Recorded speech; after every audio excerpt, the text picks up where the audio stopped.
The last knock. The last man on earth sat alone in a room. The air was thick with silence, broken only by the steady ticking of a broken clock on the wall. He had stopped winding it days ago, but it continued ticking, as if time itself refused to acknowledge the end of humanity.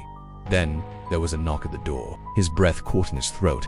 He hadn't heard another sound in weeks, not since the world fell silent. The sickness had spread too fast, leaving nothing behind but empty streets and rotting corpses. He had checked. He was alone, or so he had thought. The knock came again, soft, measured, not the desperate pounding of a survivor, nor the frantic scratching of an animal. He rose from his chair, moving toward the door with hesitant steps. His hands trembled as he reached for the handle. He stopped himself.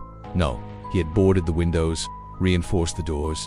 He had done everything to keep something out. But now, something was asking to come in. He pressed his ear to the wood. Silence. Then, knock, knock, knock. His heart pounded against his ribs. He swallowed hard, forcing himself to speak. His voice was dry, cracked from weeks of isolation.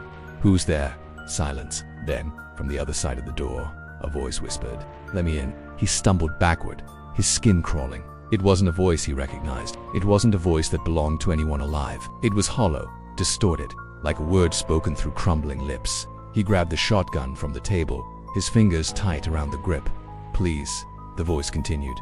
"You are not alone. Open the door, and you will see." His pulse hammered in his ears. He wanted to ignore it. He wanted to run. But the loneliness was crushing, unbearable. The doorknob rattled. Something was turning it. Then the door creaked open, and he saw what was waiting for him. The last scream on earth echoed through the empty streets, and then there was silence once more.